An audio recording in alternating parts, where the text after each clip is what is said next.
you watch a laser sailor, they'll be moving in every direction. But an optimist has a big square bow, so if you just keep that clear of the wave, you'll have a good speed difference. So the pattern of movement is very repetitive. As you get better, you might start playing with it. Each wave is one after another, so your movement should be back, forth. Very repetitive. You'll find as you get better, you might go for a big one, and then you might miss one because the waves might be flat. You'll find if it's flat water, you won't need to do many. You'll find if you can incorporate this with your maneuvers, you'll see the biggest gain. So if you imagine bearing away around the top mark, if you hit a wave during that maneuver, it's really bad. So you'll find around the bottom mark, the first few waves are really important as the boat gets up to speed. Out of attack, really important, but as you get along, sometimes it's worth just looking around. So definitely learn it to be second nature, really repetitive, around and round and round. Then learn to prioritize what waves and when you do it. So the first thing we start off with is looking from the mast to where you're sitting. So this imaginary line is also pretty similar to going from that side of the bow. So either look at the mast or look at the bow, and in your peripheral vision you can see waves coming up. And then from this position you're trying to move back and forward, back and forward. The reason why we do that is because at the top of the wave it's worth coming out, and that's why you're going outboard. So you're extending back and out, forward and in, back and out. So George, jump in and kind of show. And it's very important how you twist your upper body.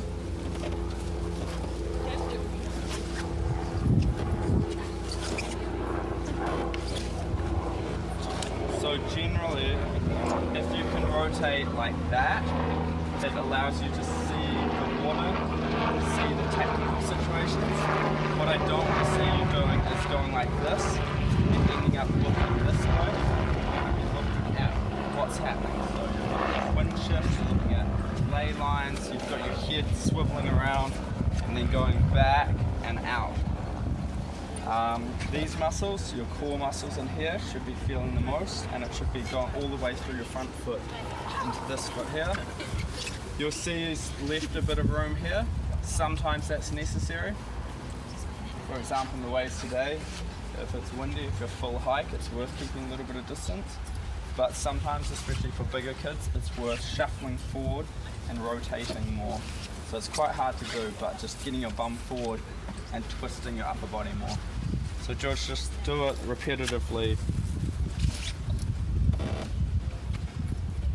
And now do it when you're in sort of 8 knots of breeze, or just not hiking, 7 knots of breeze. So that's, you can see here that he's going from about there. So as a judge, you'd start to look at that and say he's just flicking the rig. So try to keep that forward and back, the most important part of the movement. There we go. And now go for sort of 4 knots, really, really choppy. So can you see now that because he's inboard, he's going forward and back, and when he was hiking out, he's going a lot more diagonally, so he's always going from the mast on average. It's really good to help do it with sound effects, like, yeah, it makes a big difference.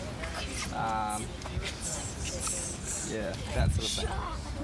So someone else come, does anyone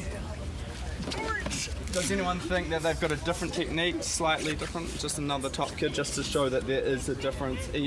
Each person has their own little style. Do you wanna go in? Anyone? Someone? Yeah, Brayden. What is it? It's a weird style. Have you seen the style? Nah, but show us your style. I don't have the style.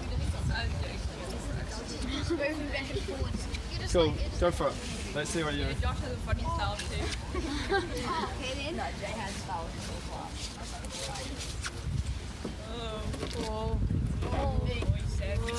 So full hiking. Cool. Oh, just a little step. See how he's got kind of 2 movements at once? What about about like? So if you can keep it to one movement, it's simplified and it's easy. Can you see how he's kind of still going from the mast? It's not too dissimilar. It's quite structured. I'd say even compared to George, it's more easy to repeat. Do it in like 4 knots. And now do it in sort of 8 knots, or like on the bum hiking. Still here. Nah. No, he hikes his 3 knots. So come off hiking, just sitting on the side doing it. Like that. Come on. You're still hiking, boy. Come on, boy. And now inside the boat. Ah, that's cheating, man. Oh, There we go. That's more like it. Cool. And if you don't, George, is this your race boat? No. See if I got it, because everyone's got it. So if you're heavier, you want your bum to be forward on this slightly, and you're still doing the same. You never sort of lose the technique. See how I'm coming pretty much from you, back and forth. Then bum hiking, you can either go like this for longer, or you can lean in, and this way you can go back and forth really hard. See how one foot's back here? That allows you to sometimes lower the back. Don't bend it. I'll break it. I asked to fix my race. And then the full hike. Oh no, is the man's giving away? Yeah. The rope just whole boat just snapped in half. And you'll find your front foot here is loading the most. It's going through both abs, going back. You'll find this one's crunched, this one's long. And the harder you can hike while doing this, the better. But if you can keep it just one movement like this, and if you can rotate out, you can see more. If you start doing this, you start to close off your vision. How would you do it if it's like really windy and you're like flat? You do this. You just hike hard and sit a bit further back, it's all good. Sweet. Just with the timing. Timing. Yeah.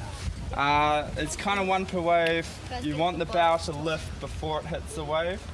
It's a judgment call. You should trial and error. Try it should feel natural. If you're finding the boat slamming, it's not what you want. You're trying to put all your energy in so your boat doesn't slam into the wave ahead. It's normally as the boat goes downhill, you're trying to get it up for the next wave. So you're trying to level out the boat. Cool?